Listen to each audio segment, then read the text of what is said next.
Bonjour Stanislas Dantonnet. Bonjour Charlie. Pouvez-vous vous présenter en quelques mots? Bien sûr, Stanislas Dantonnet, dirigeant de la société Ellipse Affichage Aquitaine, société que j'ai créée il y a bientôt 18 ans. Nous sommes, pour faire simple, un très petit deco. Nous exploitons des dalles digitales, panneaux déroulants à l'intérieur de sites à forte fréquentation, type hypermarché, supermarché, sites de loisirs, sites touristiques. Et nous sommes également donc un réseau développé sur la Nouvelle-Aquitaine. Et nous sommes également des spécialistes de l'impression numérique grand format. Nous positionnons des palissades de chantier dans les centres commerciaux. Nous posons des totems, des enseignes, etc. Pourquoi avez-vous choisi de porter cette double étiquette de parrain et adhérent d'Invictus? Bon, d'abord, lorsque Claire Courroyer m'a demandé d'être parrain, c'est un honneur auquel il était difficile évidemment de dire non. Donc c'est avec grand plaisir que j'ai accepté. Et ensuite, très rapidement, en assistant aux réunions, je me suis rendu compte qu'il y avait une dynamique des valeurs portées par l'association qui était en phase avec les miennes, et surtout cette possibilité à chaque fois de me remettre en cause par rapport à mes pratiques habituelles et quotidiennes. Donc j'ai trouvé ça très intéressant de devenir adhérent.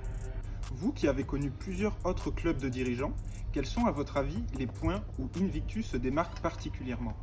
Effectivement, ce qui m'a tout de suite, on va dire, marqué lorsque j'ai rejoint Invictus, dirigeant, ce sont finalement des réunions où on va faire du networking classique comme dans n'importe quel autre club, mais où systématiquement il va y avoir une conférence sur les neurosciences, sur la façon d'être résilient dans son activité managériale, etc. Et il y aura toujours donc une conférence qui permettra de progresser et de se remettre en question par rapport à ses pratiques personnelles. Et là, je trouve que c'est très évidemment différenciant par rapport à d'autres clubs d'entreprises auxquels j'ai pu participer et je participe.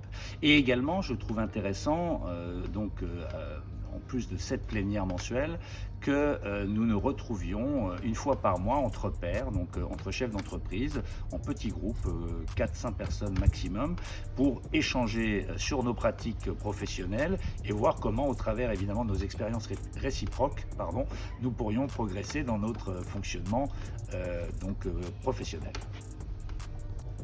Qu'avez-vous à dire aux dirigeants sceptiques ou hésitants qui pensent la période peu propice à faire du réseau professionnel?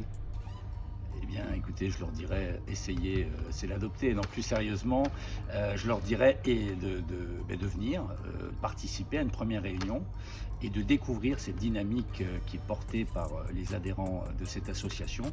Et voilà, je veux dire, il n'y a pas d'obligation pour eux, évidemment, d'adhérer derrière, mais je pense qu'ils seront assez vite conquis et que ça leur donnera envie de franchir le cap et donc vous dire oui, en ce moment, en particulier dans ces périodes difficiles.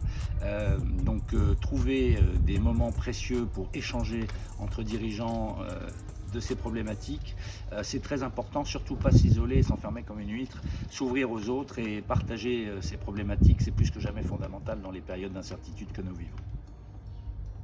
Merci beaucoup Stanislas. Donc rendez-vous à la prochaine plénière. Évidemment avec grand plaisir, à très bientôt Charlie.